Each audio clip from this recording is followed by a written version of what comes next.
We are live. This is Senate Finance and House Health and Yes, I'm in my morning committee. This is House Ways and Means, and we are joined via Zoom to take a look at the school redistricting task force report. And we're going to start with Senator Laura Gulick and then go to Rebecca Holcomb. And we have other witnesses on the national scale we're going to hear from on another day. Not this week, probably next week. So thank you, Madam Chair. Or is yours? I am going to be brief because I would like to cede most of my time to my colleague, Representative Holcomb, who's going to take us through the shared services model, which is a real integral part of our report. But I do just want to sort of set the table for everyone.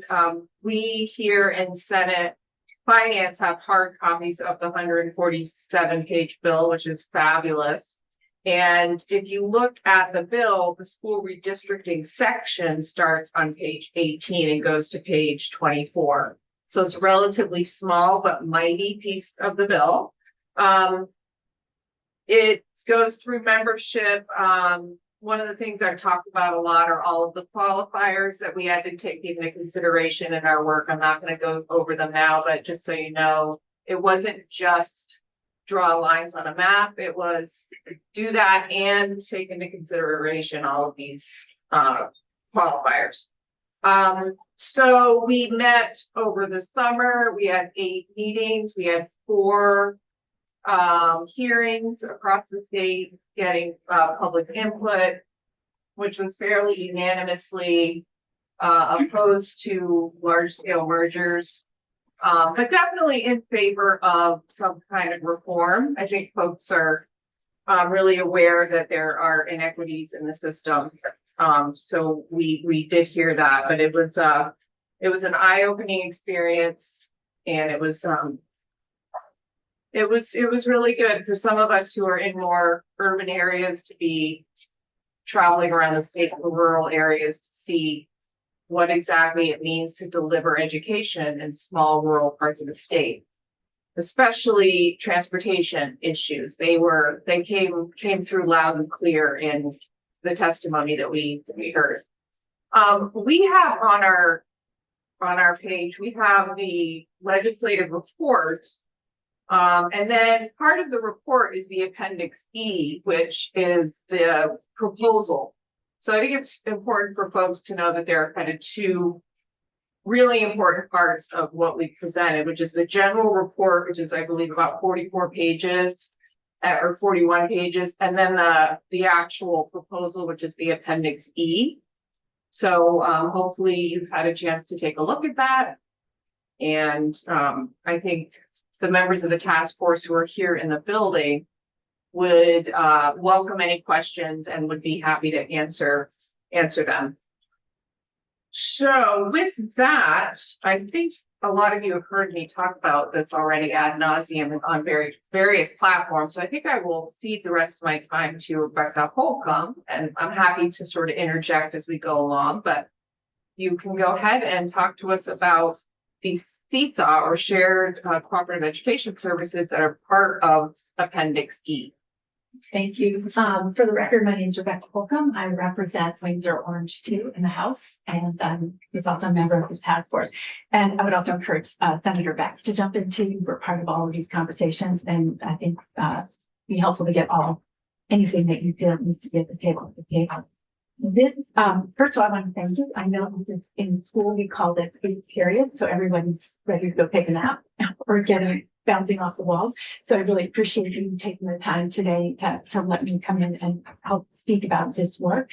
I also want to thank you because we are aware of how carefully you are deliberating the choices in front of us. I was telling the people in the House when they asked me in House Education that I think I attended 9 different schools over the course of my career.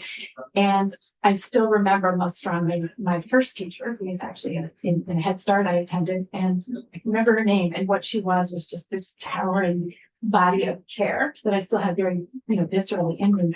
And for those of you, including Senator Beck and Senator Healy, who've been in schools and been with kids, you know that those relationships are so integral to the success of education. So I appreciate that care, because first and foremost, we are talking numbers, but we are also talking about other people's children. And when we talk about other people's children, that's our public trust to do our due diligence, to do the best we can for them, because they really have one shot.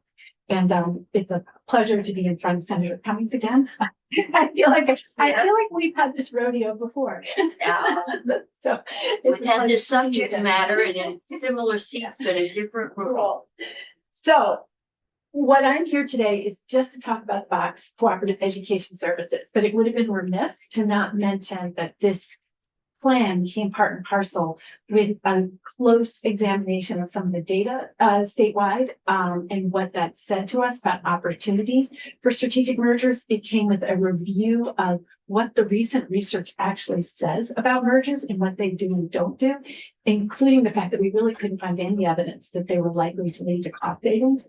And then also the fact that there's real opportunities to maybe get scale through mergers, but maybe not always where we thought. And so that was where the voluntary regional high schools, and particularly this idea of more comprehensive high schools, made sense. So we are going to talk about the CSAs, or the Cooperative Education Services, but please know that that came part and parcel in the proposal with this longer consideration of where do mergers make sense and what are the conditions under which they're likely to yield savings, but also better opportunities for kids and more consistent education. So today we're forward. There we go. Today we're focusing just on cooperative services. That is the live link. You can go, and I would also encourage you to look at appendices A and F when you're in there of this full report, which is the longer report, because that speaks to both what CSAs can do as opposed to mergers, but also what are the big drivers of sagging performance in Vermont, and how CSAs gives you some examples of how the kind of work that CSAs do in other states could be used to address some of those declining performance indicators that we're seeing as well. I wanted to start with overall goals because, you know, the governor's right. We have serious challenges around growing the economy in the state of Vermont, and growing the economy depends on really having high quality schools that make parents want to live here and send their kids to school here, and attracting Vermonters and businesses that depend on those really well prepared graduates to go out and strengthen Vermont's community. We're all hearing about affordability. This is a critical concern. People are struggling to pay for healthcare. They are struggling to pay for their groceries. They're struggling to put gas in their cars, and they're really worried about making rent. We have to be doing everything in every sector to try to find ways to make every single dollar we have go a little farther for Vermonters. And we really entered this process keeping that front and center. We know that has to happen. We also believe we have to protect the most vulnerable, and kids have one shot, you know, and in some communities and some parents, they can pull their kids out and they'll be just fine. But there are so many Vermonters who really count on schools, not just for education, but frankly, for 3 meals a day, for access to basic health care, for access to basic social services. One of the surprise findings of the report was that Vermont schools spent about $2,000 more on support services per kid than schools in the neighboring states. So we use schools differently. And that has to be part of our conversation. And we really wanted to make sure we thought about that, particularly the role that in Vermont, unlike other states, our schools seem to play as safety nets. Because if we're going to change that, we need to be planning for that change, because that's how we use them currently. So why does this proposal exist? This proposal from the task force? Because we know and we really agree that Vermont faces rising costs, uneven access, and inconsistent implementation and quality across the state. So we went into this saying, okay, how can we tackle these challenges? How can we fix them? How can we put forward a plan that we feel we can stand behind, that it's going to do something better for kids and for our communities? We also know that governance changes alone don't fix instructional or cost drivers. We spent a lot of time getting the data from the agency, looking at what's actually making schools more expensive, what's actually changing or getting in the way of instruction. And it's clear that just mergers alone may not do that. It's also clear that mergers take a really long time. I just talked to somebody in the hall who was an Act 46 merger, And I said, how are you doing now? You went through that Act 46 process. And they said, we're still implementing it. We're still trying to finish that merger. So this is hard work and people are tired. And so when we're going to make people do hard things, we need to make sure we're being mindful of capacity, but also certain that there's something better on the other side of it. And I was pleased to hear today the secretary said that ESAs, which are another term for collaborative education service agencies, aren't another layer of governance. That's what she said today when speaking to Senate Education, because they aren't. We're proposing them as infrastructure, not as a governance form. And it's a structure that is used in 45 other states because it meets, and it's called different things, intermediate units, BOCES, ESAs, CSAs. It's the same thing. There are some things that just need scale quickly, don't need mergers, but they're those high intensity, less frequent levers that we can do together to make things work. So the key question that you have and that we have is how do we improve quality, equity, and cost control without destabilizing schools? Go ahead. On that point, Yeah. would you reflect on how you see an ESA as starkly different than what I understand to be a supervisory union? Where are the clear distinctions between an ESA as presented by the secretary and the CSAs and a supervisory union in their authorities and functions? There are some similarities, and I want to be clear, but I think when you look at how, and I'm going to address this specifically later on, but what they're doing in a regional, regional education entity is you're getting to a scale that is even bigger than what an SU and SD is. And so it's, for example, we just passed a science of reading bill. Interestingly, we passed an effort to do something very similar back in 2018, and Act 173 was never implemented. So it's giving you that capacity at the regional level to both develop the high quality professional development in that case that you need statewide, and then push it. The muscle to push it out to school districts in a way that we seem to lack the capacity to do right now. And you could develop that 15 times over. You can develop it 5 times over and get the best expertise in the state and then just share it statewide. And special ed, I'm going to give you some specific examples on special ed. I'm sorry, District 4000 just isn't big enough for that. There's no evidence that districts bigger than 4,000 are going to yield you savings or necessarily better outcomes. There is evidence that you can do things at that regional level, particularly around some of the functions that we're really struggling with right now that might be better. And when we get to special ed, I think you'll see that. Another question.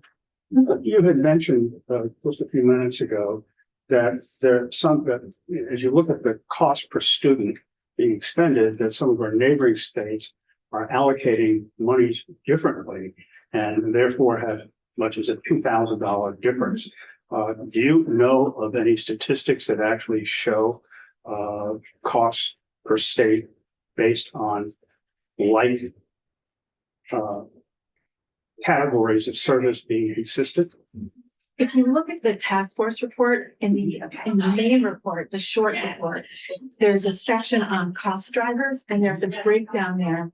Actually, I had some UVM students analyze it for us, but it was if you took what's called the F33 data report, which is reported by agencies of education across the state to the federal government, and then it's published, and it shows you it's what states report in different functional categories. And that's where that evidence came from.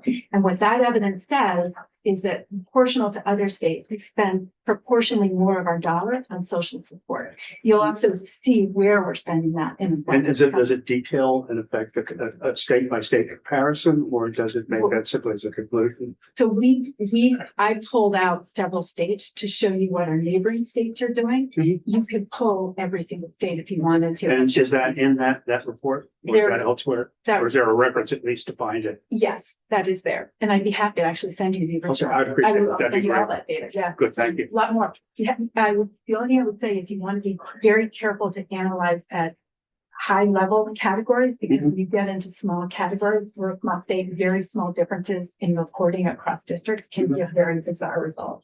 So you want to stay at those instruction support services, those stage reports. Yeah, and I can see Julian nodding, so she's obviously working this data. For my data, you have to be very careful. I've learned that too. So what is a CSOC? A CSOC is a regional public agency that provides shared services to districts. So you can think of it as it's sort of like a wraparound or enabling entity that provides the service in the district. It operates at cost and it's governed by member districts. And when you have in the Association of Education Service Agencies and in the Southeast Vermont OCs, you should have them talk to you about the finances because we should be very transparent about this. And there are some startup costs, but once they're up and running, other states are maintaining their BOCES and their CSOCs through fees based on cost of service. And there's certain checks to that are I'm going to mention later on in this presentation, because there are ways to be transparent in how you set it up and how you structure the finances to ensure that CSOCs are only giving you better quality at a lower price, and you don't actually use the CSOC. It can't be what you could do locally. You're not going to use the CSOC for everything. You're going to use the CSOC for things where that scale gives you a better price. And you're going to focus on services that frankly are inefficient or impossible to deliver locally. We're struggling with data reporting. I remember when we first 10 years ago, talked about a single statewide e-finance system. A third of the districts were thrilled because they were on Excel spreadsheets. A third of the districts didn't care because they were on the vendor we picked, and a third of the districts were really upset because the state plan didn't have all the bells and whistles that they were using locally. So you just had huge variation in the systems. What we need to figure out is how to lick this problem. We have to have better data or you can't make good decisions. And the CSOC could look at how to contract for technology or finance systems or local student information systems to help make sure that this is done more coherently. And the principle for a CSOC, what makes it work and what makes it bring efficiency is that you build once and you use it many times instead of duplicating this, having districts trying to bootstrap that capacity 52 times over across the state. It's just a waste. I would add another one. One is build once, use many times. The other is do it right the first time so you're not servicing the warranty the rest of the way through.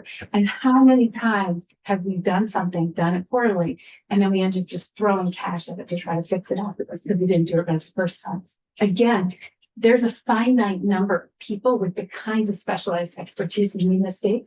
Why not make it go farther? That's the power of a regional affairs agency. Instead of every single superintendent having to try to figure that out. They are not some things. And this is what we need to be mindful of. They are not a new layer of school governance. It's not a merger.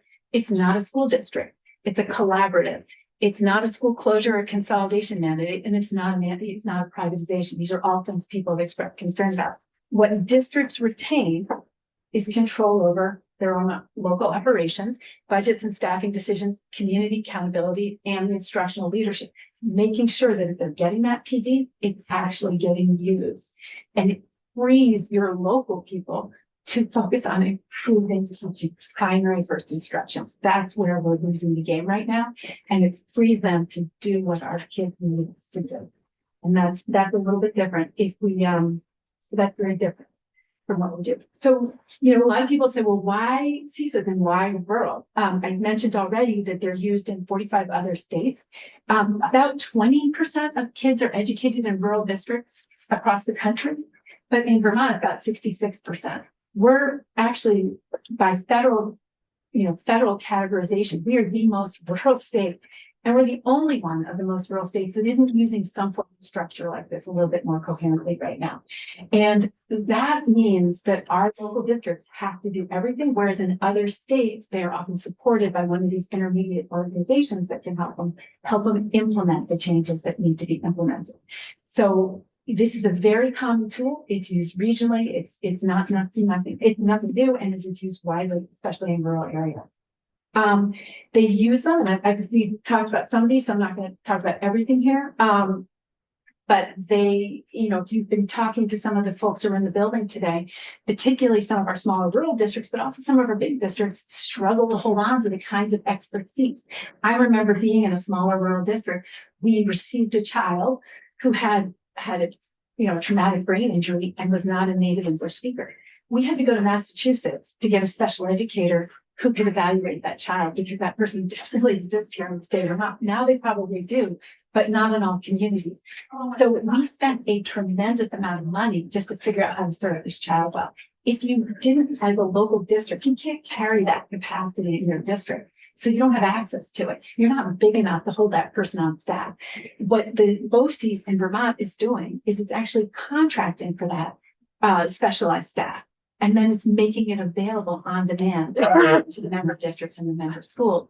That's another problem that we have. We have many districts that are struggling to meet the law in terms of the requirements around how quickly you evaluate a child and get an IEP in place. And this is a chance to do that more quickly. Here's another example. If you can't get one last thought, and I'll share. If you can't get that specialized person, if you can't attract good talent because you're too small to be worth it for someone to commit time to you, you can get very inconsistent service across your districts and also across your schools. So what we see happening is the same, kids with the very same disabilities may come back with very different service plans, and this starts to roll up. So, for example, Senator Beck teaches at a high school level. By the time the kids get there, they could have the same disability, but they may show up in Senator Beck's classroom with very, very different IEPs because they've had different kinds of input and different kinds of service at the elementary level. What CSUS can do is front load consistency so that you reduce that kind of complexity down the road. And that makes it easier for teachers at other levels to serve, and also hopefully reduce the number of kids who need that. That's just one example of special ed. There were a bunch of hands. I was just gonna see if we could take a pause to answer any questions, and I think Senator Brock has one. I do have a question. I saw the chart that showed the percentage of differences of cost between states, in which Vermont is at the highest, and you go to West Virginia and so on, it's several points lower, partially, at least attributable to some degree to this kind of program. My question is, are there any statistics as to what degree is represented by this as opposed to other kinds of savings, such as paying teachers less? Yeah, well, I think those are things that you need to model. It's difficult to just pay teachers less if you've already got. I'm just using that as an contract. example, but as we're able to characterize and collect this particular kind of data for this particular kind of program, I wonder if it's been done with other programs in the same set of statistics, so you can show how much this program reduced it compared to other things that the schools were doing. So you will get, and we have received, and I believe your chair has asked the current BOCES that has just stood up, they're just in their first year to come in, and they were able to document specific services and tell you what savings there were, what they saved by pulling certain things into the BOCES instead of doing it in-house. That is exactly the kind of question you should be asking. I will also tell you it's going to entirely depend on the quality of implementation. Again, so this is why I'm going to talk about some of the oversight and the controls that need to be in place to ensure that we're actually achieving what we hope to achieve with this. But those are absolutely the right questions. And I have told them when they come that you will be, not you specifically, but that this committee will be asking them questions. So they're prepared. Yeah, I just had a comment because I think Senator Brock, can you go back a couple slides to that? Yes, that one. That's not costs, that's percentage of rural population. Yes. Yes. Okay, so I just wanted to make sure you understood that, because I think when you asked the question, it sounded like you were asking about costs. No, I was asking, perhaps I didn't word it correctly, but I was asking where education is less expensive than in Vermont, and since Vermont is the top of the list. Oh, we we know were that each looking of at these that far right Yeah, column. that's far right. We know that And that's everybody's less than Vermont. But the Well, question not is, quite. the question is, by what? By what measure? Because they could be less in transportation or salary or cost, and not necessarily because of rural shared services. And so the real question is, how much did rural shared services reduce each of these? That would be something that is Got it. truly I comparable. understand. I think that is absolutely the right question. This is not a causal relationship. And again, I primed the people coming in. I've said that is the question that you're going to be asking. Yeah. So the hope is they'll provide you with specific Right. examples. I'd like to have the educational system of West Virginia.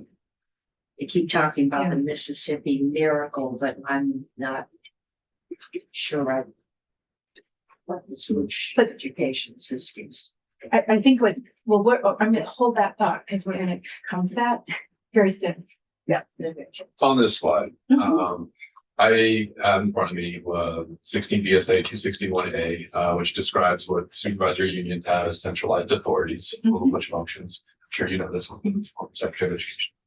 Superintendent, hiring and firing, special education, financial and HR management, transportation, professional development. We have one of the most complicated education funding systems in the country by many people's point of view. I really am just going to go back to this, like what you have on this list. If you had a Venn diagram of what a supervisory union is, what a BOCES is, and what a CSA is, is like 90% of it going to be right down the middle on what these are? Or how do you see the CSA different than a supervisory union in authority, structure, and so on? So that's part of what, if you choose to move forward, you'll have to decide, right? And so, for example, you know, the BOCES, one of the reasons we changed the term from BOCES is there were certain associations with what services are provided through BOCES, and we use education service agencies as a term because it's a little bit broader than BOCES. Most people either think CTE or special ed when they hear the term BOCES. That's what we're hearing from the field. That's what they told us. There are many things, and one of the decisions, and we're going to get to that. One of the decisions that we'll have to make is, do we mandate CSAs, and do we also mandate which functions get consolidated? And do we also allow some of them to be voluntary at the local level? For example, there are parts of the state that have very high concentrations of English language learners. They may have a different set of student needs than another more rural area where they have English language learners, but frankly, there's 1 or 2 in a class, and the service delivery model needs to be very different. Doing CTE is going to be different in different parts of the state and in different programs. So you may want to have some flexibility, and you may want to have some mandatory. And those are the kinds of things that the national folks who are coming in will speak on. What they tend to do, what they tend to identify as the highest leverage opportunities are the business stack. As somebody said to me, no one cares where their paycheck comes from. They just care that their paycheck comes on time and it's accurate. And so there's certain business functions that could be removed. HR, it's crushing some of our small systems right now. Some of those functions are functions that could be rolled up and done much more efficiently at a regional level. So it's looking at what that, and you should actually have Chris Locarno, who was on the task force, who is a business manager who actually got hired by a CSA, by BOCES, to serve as an interim business manager. And they lost their business manager in the middle of the year.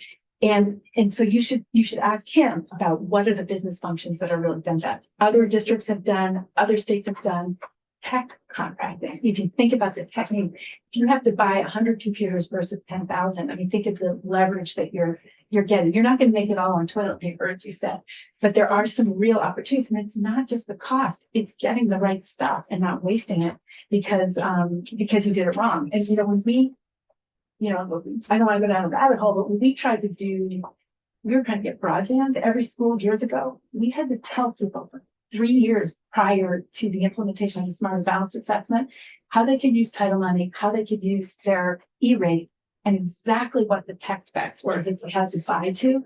No one's giving that, kind of direct information right now. And that kind of information helps people make good decisions locally. It's avoided cost. And I'm going to give you another example of avoided cost in a minute, because if you do it wrong, then you end up spending more money than you need.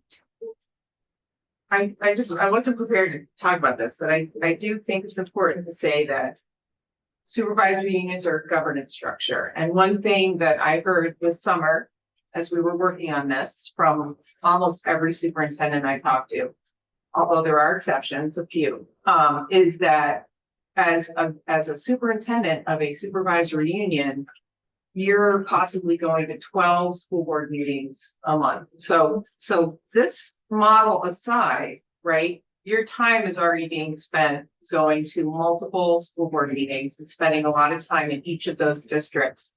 Another thing that we heard over and over again is that outcomes are tricky in a supervisory model because you might have one high school and multiple elementary schools and middle schools, each in a different district. So when you're a superintendent of a district, you sort of have a governing structure and a strategic plan for that whole district. Whereas if you are a superintendent in a supervisory union, you've got kids coming into that high school from this elementary school, this middle school, in this district and that district. And to get everyone on the same page might take a whole year.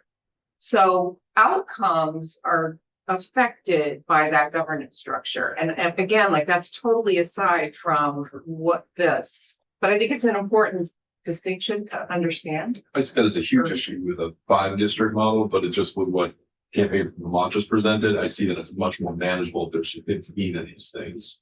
But it's just, And we may get there, right? I mean, we may get there. I think. I think we have to, one of the challenges we have is our capacity to implement right now, and we are struggling with implementation. And, we've all seen it. I mean, we've asked for a statewide calendar a couple times. We've asked for, this is not this current reading science of reading bill. That's what Act 173 of 2018 was about. So the issue is how do you implement with fidelity? Because it doesn't matter what your idea is if we actually can't get it done. And so what we're trying to go back to the first question, how are we building the capacity to make the difference our communities need right now? Because if we can't deliver, it doesn't matter what we thought we were doing.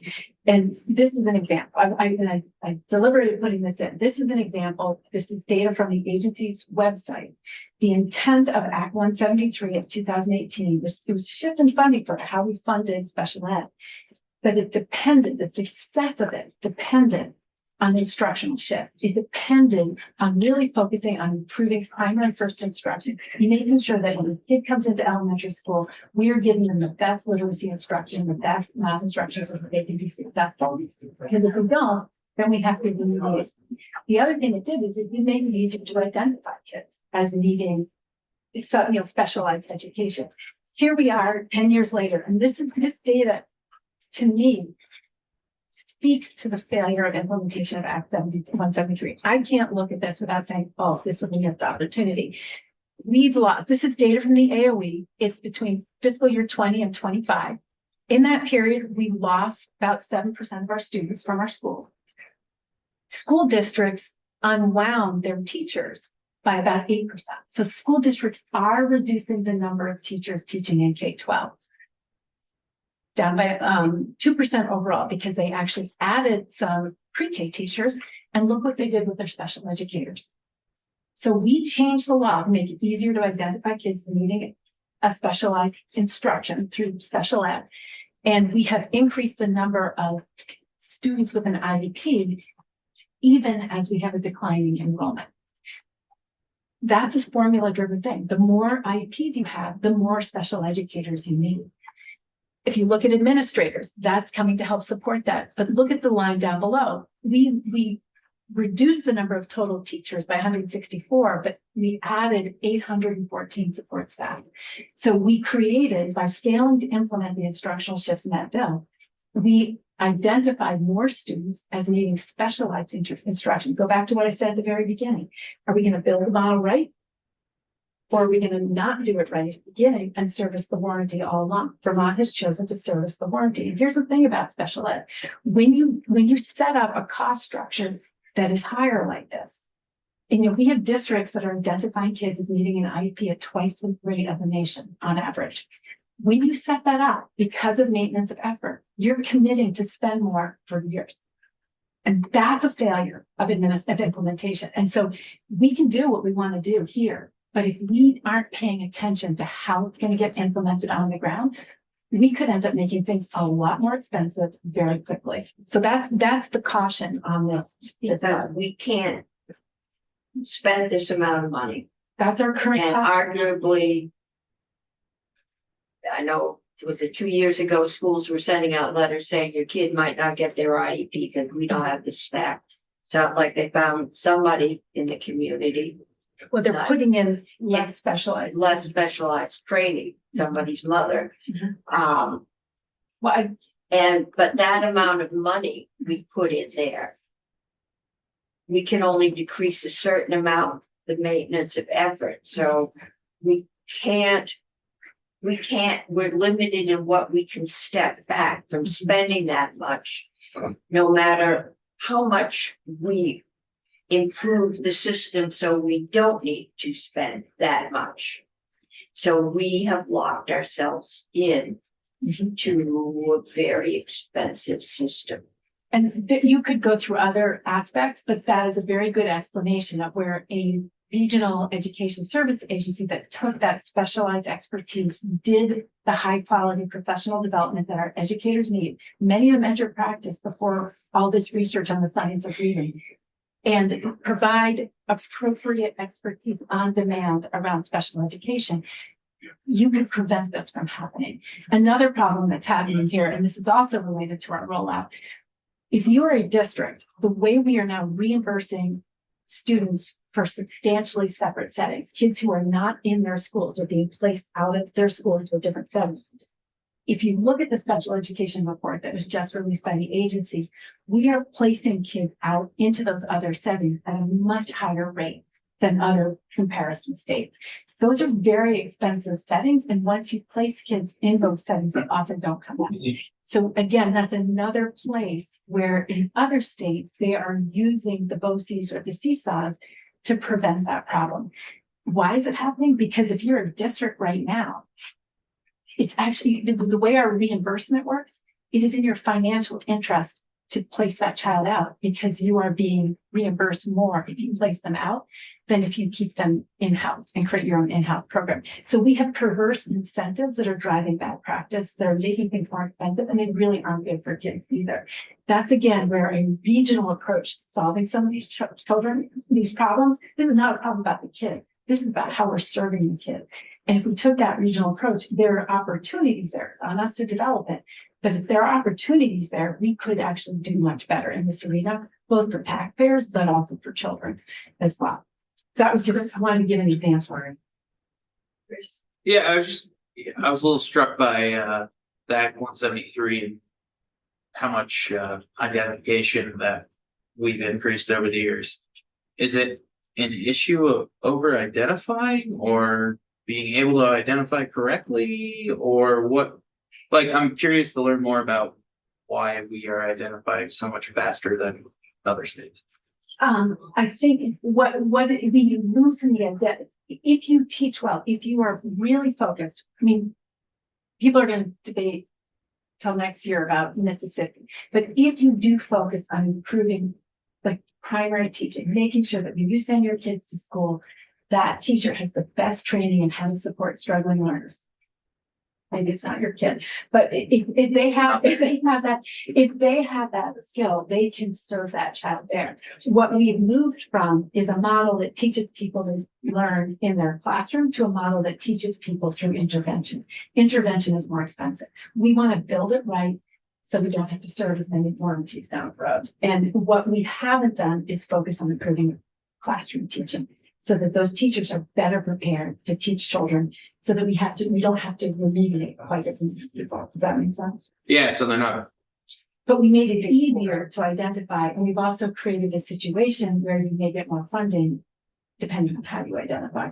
So what we want to do is make sure kids have the support they need, but that we aren't just relying on interventions to support those kids. Again, this is not about the children, because it's the same kid, and no one can tell me that, Vermont has many, many more kids with disabilities than any other state. So this is about how we're serving them right now, and we have work to do. That's right. We have work to It's do. just been going on for years, and I thought Act 173 was supposed to fix that. We did, But everything it wasn't implemented. I think that's the point.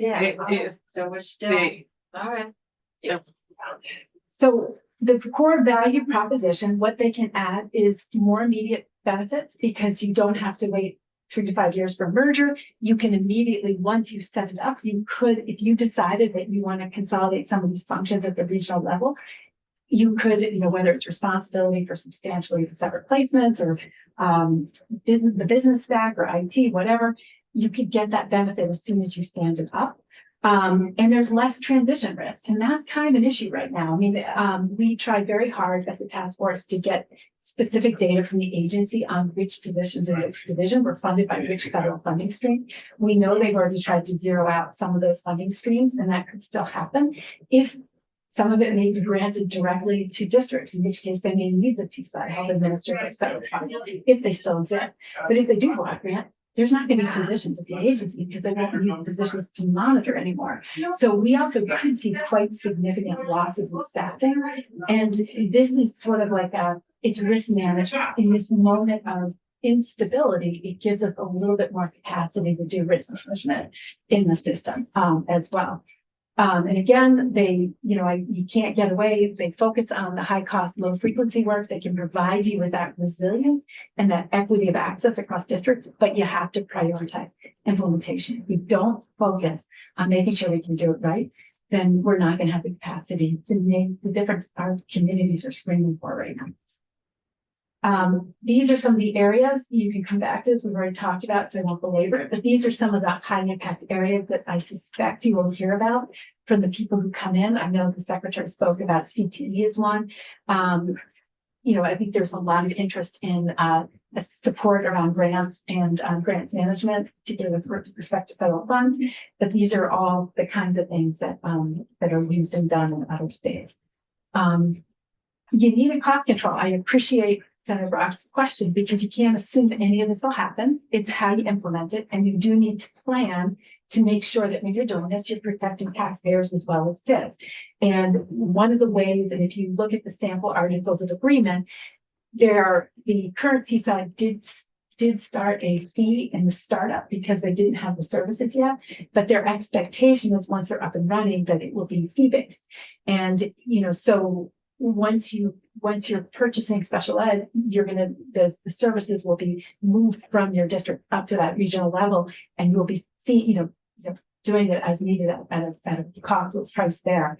So you need to make sure, and this is a place where the AOE could really serve a valuable role. You need to make sure that the services are priced at cost, and if revenues are higher than cost, that they're returned to the districts, that they're not accruing them at the CSAL level. You support that with annual independent audits, you refund them in surplus, and you have minimum multi-district participation rules. All of these regions, and we assume that they'll be adjusted, but all of them have many, many districts. You don't want to be producing in the regional entity services that only one district is using. You're really trying to leverage scale. And so there's some guardrails there to prevent that. Again, this is about replacing the fragmentation that we have currently, and not stacking on top of it. I'm thinking some of the mergers that took place, I assume from Act 46. And then we had individual towns that said, I don't like special ed my kid's getting, and small town, you get one person, you can get enough people to say, we want to do our own. And if that kind of, is there a requirement that if you are in a seesaw district, that you are in a seesaw district and you can't just decide that I'm not happy with it, and therefore I'm going to get 5 of my neighbors and we're going to cause a brouhaha and get out. You would decide, this committee would decide that. The task force report recommended it's mandatory because it's like health insurance. If you're all in, you all benefit. If only some of you are in, you don't get the benefit. So you can, and this body could also say these are functions. I mean, prior to Act 46, this body actually moved special ed to the SU level and out of the districts.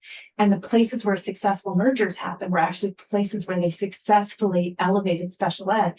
And people are like, oh, wow, there's actually benefits to doing it at this level. Mm-hmm. And my point is, that's not enough. Like we didn't elevate it enough. And so there are some opportunities here to elevate and just say, there are some things that are just, this local level just isn't big enough. You don't have the scale on your own to create this opportunity in a consistent way because you don't have enough of those kids on your own to make it a viable service. So you're absolutely right. I think, and that's where I would be asking the national folks who come in, what should be mandatory, what should be done where, and how do we make this work, and what needs to be flexible? Because again, you can need some customization. What Addison County needs may be different than what the Northeast Kingdom needs. And so you want to have some capacity to do flexibility. Just the speed and the risk comparison. Again, with CSAs, we recommended that we think about building this and think about this as resilient structure before mergers, because the benefits begin. We need people can't wait 3 years for some benefits. They need the benefits now. And so this was an effort to try to get some of that. You don't get the contract equalization shock. By that, I mean, when we started to look at some of the proposed mergers and we just compared the teacher salary schedules across districts, within some of the proposed districts, there was a difference in, $20,000 by the time we were a couple of years in. Those of you who remember the healthcare merger at the state level, the first impact was to raise that spending because some districts had negotiated higher or better healthcare benefits. Some had negotiated better salary benefits. Now, some districts have high salary and high healthcare because we leveled up that healthcare. And so you're going to get that same effect in a merger with contracts as well. There's also no construction dependency. We looked over and people went in, we were determined to have a map around, comprehensive high schools. It's going to be really hard to do without some construction aid. That you don't have a construction aid dependency for getting collaborative education services up. So the hope is that we could create some capacity to get traction on better education and more affordability without waiting for that construction aid to happen. And because there's no multi-year governance. So again, this is about stability and resilience, and some of this is addressed in the report. I threw this in because I do think we have to talk about capacity. This is the position count at the Agency of Education from fiscal year 03 to fiscal year 24. And they've been gaining positions in the most recent years, but they are significantly down from where they were. And I can tell you that even by 2014, 2015, the agency could not have met its statutory requirements if it weren't for federal funds. The entire accountability system is funded by the federal government, pretty much, with some matching, the minimum required state match. So in terms of what they have capacity to implement, we need to be a little realistic about what we're asking them to do right now, given all the demands, but also given the volatility. Again, if there's block granting of federal funds that bypasses the agency, those numbers are going to drop even more. And so really being thoughtful. Is it okay if I add something? Would you be okay with that? Yeah, So just, sorry. Yes. So I snuck in and I'm not going to stay very long. Okay. But I just want to add one other thing because Edie Granny, representative from Jericho, House Commerce and Economic Development, also co-chair of the task force. And if you look at this, you can see a cost shift from the general fund to property taxes. And I think that's important to note too, because every one of those positions was either federally funded or general fund funded. And now all the work that was being done by those people, not only is it being done through our property taxes, but it's being done multiple times. So there's a multiplier on how much more we're spending because the work isn't being done at the agency, but it is being done all across the state in every different supervisory union or every different district. And I think that's an important piece to note here that when we change something, there are consequences that are also. so when curriculum development was being done Exactly. in Montpelier, hopefully on federal funding, it wasn't a cost to the local school district except in implementing it. Now, each district does its own curriculum development and training its teachers in that. And that's assuming that each district has equal capacity to do that, which they don't. So you're getting the inequity that we know is inherent right now. Well, I think I always appreciate you as you always cut right to the chase. I think that's exactly right. And in fact, one of the examples that Superintendent Jen Foster-Jones gave to us in committee was every single community has to figure out what the best math curriculum is. That's a waste of everyone's time. That is research that can be done once at the regional level and then just pushed out. And if you get to local school boards, what do I know about what is the best math curriculum? And when I went to school, we just learned reading, writing, and arithmetic, and that was it. And so, yeah, your kids can get penalized that way. And in 2003, we had graduate level courses at our school site that were in reading instruction. private sponsored by the agency. That doesn't happen anymore. Doesn't matter. So now I'm curious, because I thought local districts want local control, which would be what we're coming up with for teaching our students. They do it, I don't. So I'm just a little confused. Well, I Is depending on what it is, we want local control, or? think probably, I mean, I'm gonna let you figure that out, but. No, I don't know. I think what people feel very strongly about their schools, but I think there's also an acknowledgement, and I mean, do you want to answer that one? I mean, you can finish your sentence. I've just been away in on my thoughts about that, but. I think there are things that are best done locally at the school level, and there are things that frankly, you cannot look at our cost and our outcomes and say we're doing things the way we need to do right now. And so I think the point is, when I talk to superintendents, they're saying, yeah, there are some things that definitely we can use some regional support for. And I've tried to give you a couple examples here. And I would just add that the school districts themselves would choose, unless we required, these are the things you have to do with the CISA, but the school districts themselves would choose what services their collective CISA would provide, and then they would buy into those services, and then they would be monitored by the local school. So like if the business services they're buying from the CISA isn't good enough, they can be like, hey, you guys we don't like the way you're doing the services. There's still the local control over the quality of the services that the CISA is providing. Yeah. And the contracts that they are negotiating with the CISA, and the services that they're buying from the CISA. So there is still, it's not creating a massive school district where the local little town no longer have any kind of say in something. They would still have say through their school board about what the contracted services with the CISA is. And they can pool resources. And yeah. You don't have to pay 5 business managers. You can pay 1. Plus all the other ones that district, right?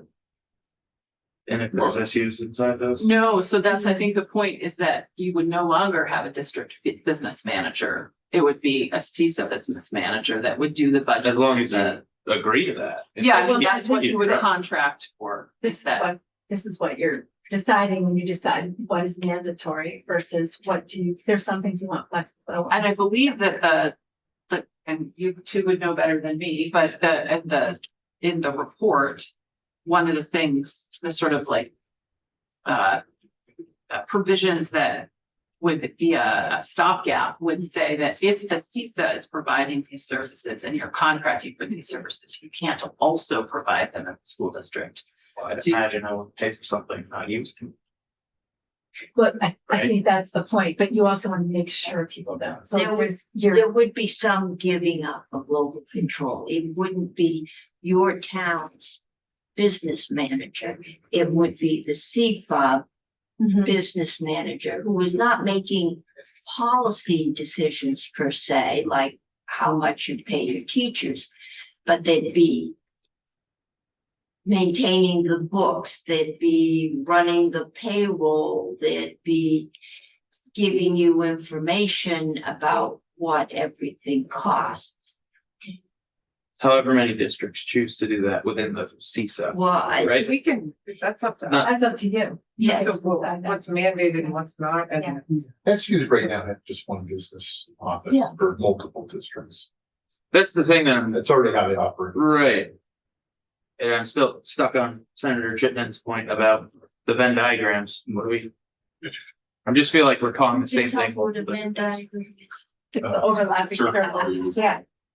can I just, I thought that looking at the circles he was drawing. can I just say my 2 cents, and it may not help explain anything, but I've been on a school board in a district and I had a superintendent who was an expert in buildings. He was really great with buildings, and we built some buildings and we passed a bond to do some deferred maintenance, and it was great. That person didn't necessarily, and let's just say that this is a fiction, but wasn't necessarily an instruction expert. You want your superintendent, you want your educational leaders to be experts in instruction and experts in delivering education to kids. You don't need them to be experts in ordering paper towels. Like that is creating economies of scale to buy stuff is very different from being an instructional expert. And I think we suffer when we don't see that nuance. It's really important.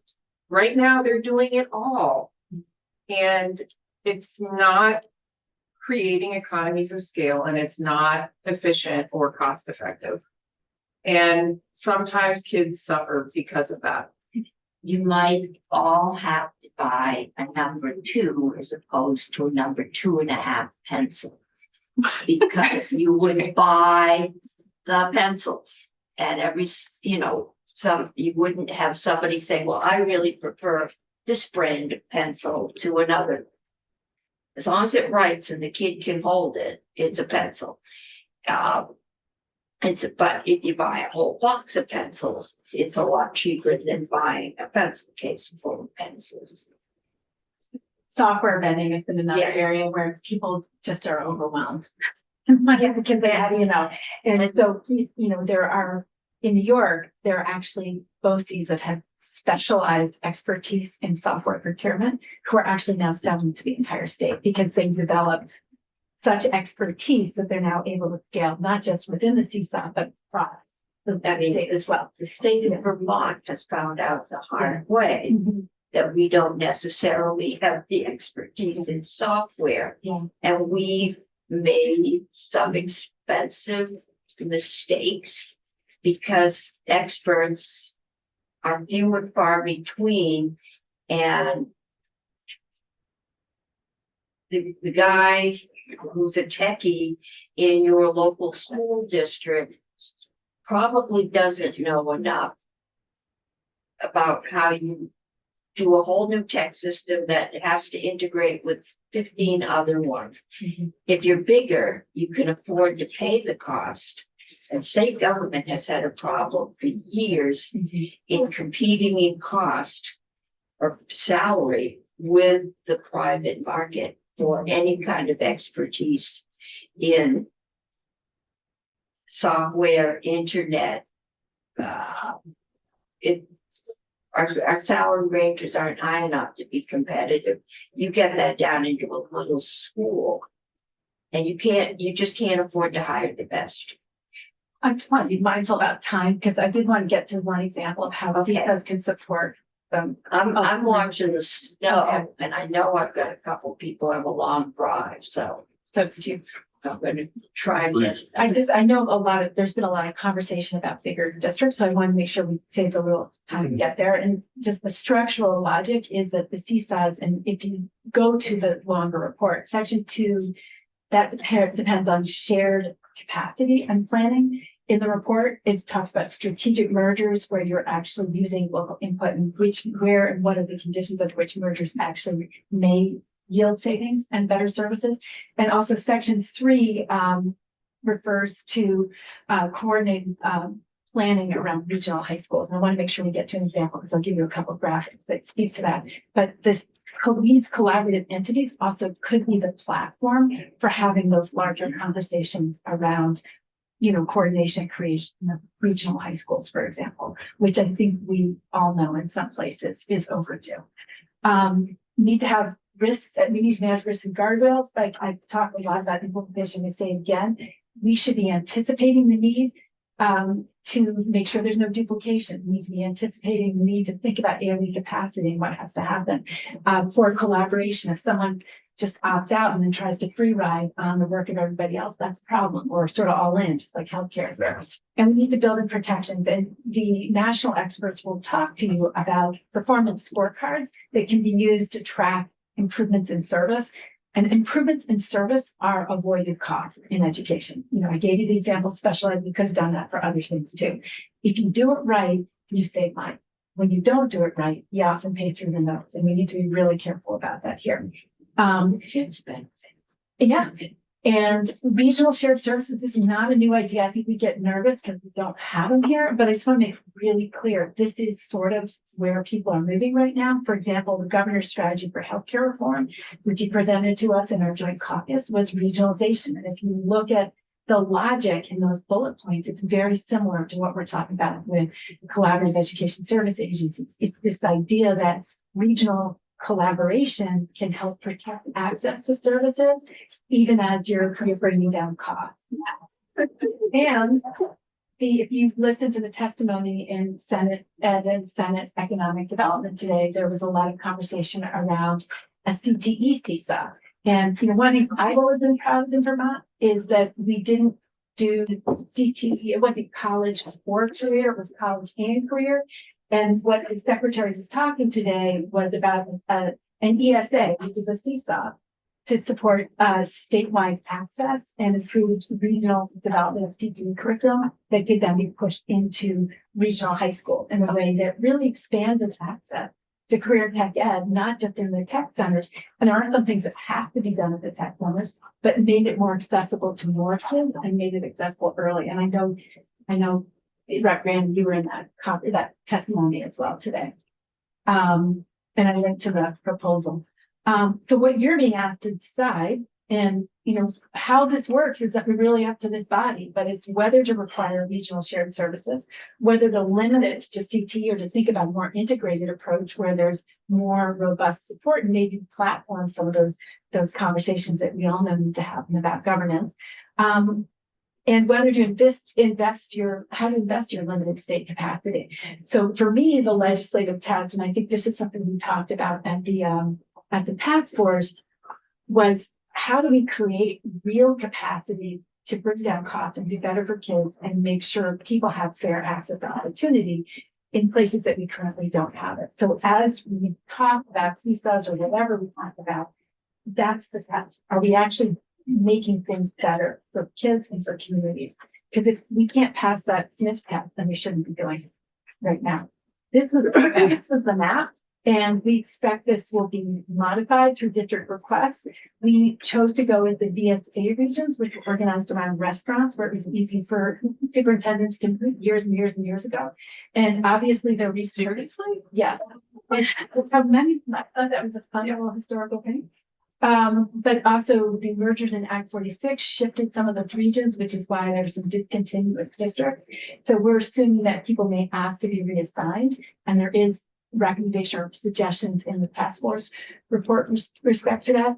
And this is what one of the leaders in the first BOCES that set up in Vermont has said, that just that this was cost savings, and you should ask her, be very specific. What were those cost savings, and why did this give you resources?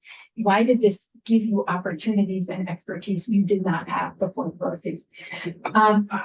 I started at the very beginning by saying that we had the education service area conversation, but it also happened side by side with really hard efforts to try to figure out where there were opportunities to maybe consolidate or take buildings offline to make things better.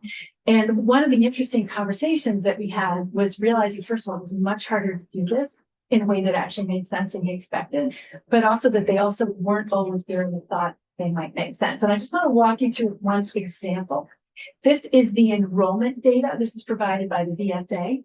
The grade spans, we're mostly looking at high school here, and the grade spans of these schools differ slightly. Stonefield K-12, but it's a small district, and U32 is 7-12. Spalding and Montpelier are 9-12.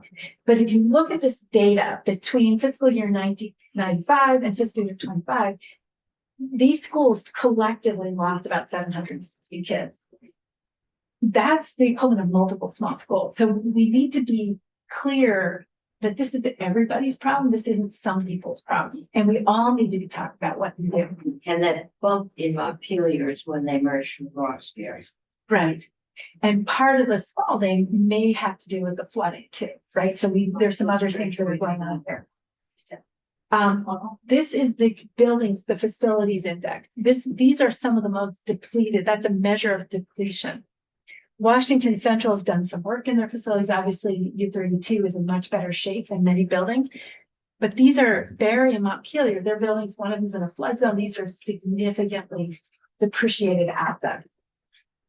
Instead of just high school, because our other schools in Montpelier were built the early 1900s or earlier. Yeah. They're older. The high school is the new building. So if you look at this is an area that has capacity for another almost 800 students in its existing buildings. And it just had a failed bond vote around a new CTE program that was going to add an additional 300 seats. So we're talking about adding CTE seats, even as we know we've got excess capacity in deteriorating buildings. This is the kind of situation that is just screaming for a regional conversation. The map on the right is a map that shows the 30-minute drive time. What we actually had to export the data from the online portal that you see from the state. So this is from addresses. So we just linked it to everybody's address. We don't know if students live there, but this is the 30-minute drive time by school building for every address that could potentially host a family in this region. And these are circles. So what I want you to notice is how many of those buildings are located in the middle of the circle of the 30-minute drive time. So we've got excess capacity already. We're talking about adding 300 more seats, and all these buildings are really within a very short drive time of each other. This is the kind of regional conversation that we need to have to get to good solutions that both maybe take some of our retired buildings offline, expand opportunities for kids where we need them, but also bring down, this is the kind of permanent reduction that would leave us leaner and better and more efficient every year moving forward, not just 1 year through a one-time buy down. So I wanted to share that because I think that when people have a chance to work regionally, sometimes it opens the door to all kinds of conversations that just wouldn't happen if you're not sitting across the table from those people. And the voters decided not to move forward with this tech center, but there's still a need. But there's an opportunity here in a regional way to start asking questions about. And in the task force report, we did try to map a couple of regions using this mapping technique that they give you a sense of where there are opportunities and also where it's really, really going to be hard to do mergers or do anything constructive for anyone. Because if there's some places it just doesn't make sense. It really doesn't. And there are places where, yeah, we really need to figure out how to put some muscle and some construction aid behind some of these places because they could do something really quickly. That would be really, really exciting. It's all relatively flat paved roads compared to other sections of the. However, Barry and Montpelier don't speak, so. And there's a long history. We don't talk about them. Yes. I mean, there is, it's an old social, but it's there. But if your kids all go to school together, that can get broken down. I mean, there are railroad tracks in Vermont. It's just not the traditional color barrier. There are other. And if you think of them, and if you think about what made when you passed Act 46, which some of you were here voting on that bill, there was a provision for accelerated mergers. And sitting on the other side, we thought that those gates were so tight, you'd only get one accelerated merger in the first year. And our thought was that was a merger with Training Wheels at the Agency of Education. We had 6 people there who'd been through mergers on their own in districts, but they didn't know how to support districts going through mergers. So the thought was one district will come through. We thought it would be Addison Central or Essex, Mount Mansfield, and 11 districts came through the gate. And they were every single district that moved quickly was a district where they already had a working relationship at high school level. And again, like creating opportunities for districts to work together on professional development, opportunities to work on special ed, to see that we all care about the same stuff. We get people's kids. It's the most important thing in the world to them. They send them to us. We are all trying to do the right thing for those kids. And when you work together, you realize we actually have more in common than we have in difference. Also, in this area, have Washington County Mental Health runs school.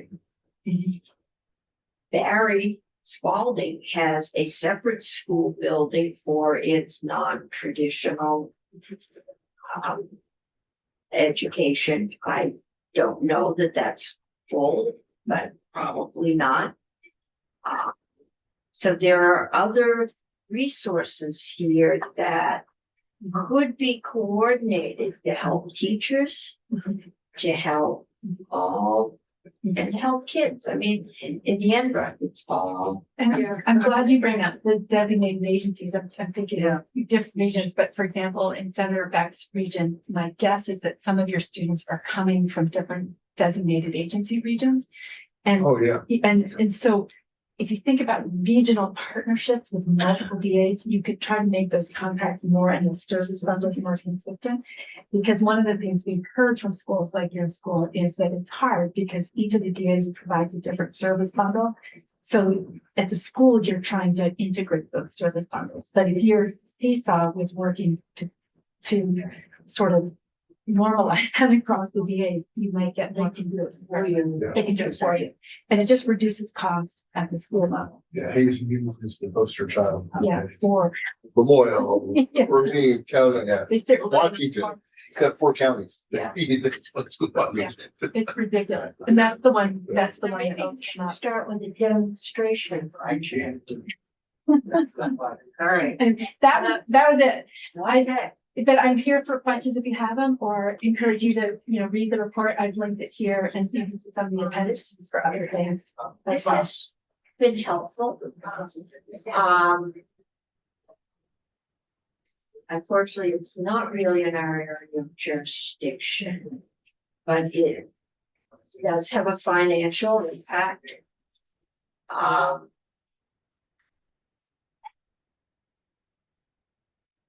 And we will talk to Southeastern and hear about their numbers. We're a numbers committee.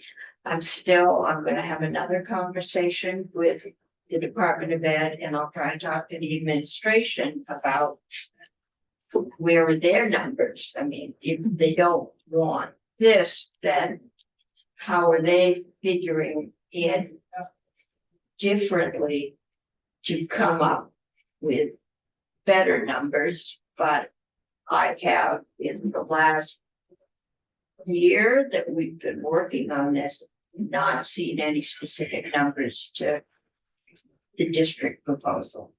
Just, well, we'll save money. But I haven't heard that. Nobody objects to saving money. They do object to closing their local schools. And if we can save money and not, we probably do need to close some of the schools. Kindergarten classes of 4 students is really not financially viable, and I doubt it's really the best education for kids. But yeah. So we will have more of this conversation. We'll see where it goes, but again, you are having this with the education committees. We did with the education committee, and I think the thought was this was CISA 101. Yeah. So that when you would know what financial questions to ask. Yes. I think you have to understand what the report was, so that then you can think about when they come in, you should ask them those questions. But if you had already seen the report, we thought it would be easier to do that. Well, I'm listening to this and my mind is saying, why can't we do this with hospitals? Isn't this what hospital transformation is? Yeah. Okay, we can take that down the hall. But we did, yeah, it is the same principle that there are just some things that can be done better at a larger scale. Probably not emergency medicine, my appendix is rupturing, but I remember an old No, campaign we phrase don't. a number of years ago. We don't need 62 different people buying toilet paper, no, we do not. which is what we had. School Probably nurses something that's use still- that for strep throat. I'm assuming the insurance companies talking to the school boards about risk. But it got to be really inconvenient for parents who had to take time off from work to take their kid to get their throat But you know, one of the issues also that we keep hearing about, a lot of consolidations is the issue of upward lift of wages in order to keep things equalized. And that is a real concern in Right. terms of just, and we saw it in some of the statistics that we've seen here, that the cost tends to rise overall. And the question is, can we measure benefit? Yeah, and I guess what I heard you say is those labor contracts would still be done at the district level. At least initially, I mean, people decided they wanted, so then there still would be that local control. I know that people higher up in the system are concerned about the lack of wages because I've been told they train teachers and then the really good teachers go to higher paying agencies and they get left with either new teachers who for some reason don't want to go, or I've been told teachers that couldn't get a job somewhere else. It's a mixed bag, but they lose the ability to compete for the best teachers. But it would add to the cost if you up teacher salaries. So the question is, will it add to the benefit? And Yeah, that's the issue of trying to measure. Yeah. What's the benefit? I don't think anyone thinks that there isn't some consolidation that needs to happen. I think the question is, how do you do it strategically? and how Yeah. okay. Thank you so much. Thank you. This has been very helpful. I have a lot of questions to ask. Okay, committee, I'm not gonna make you stay here and do lists. Thank you. Since I've been told Yeah, that some thank of the schools in the kingdom are going home at 11 o'clock today or went home.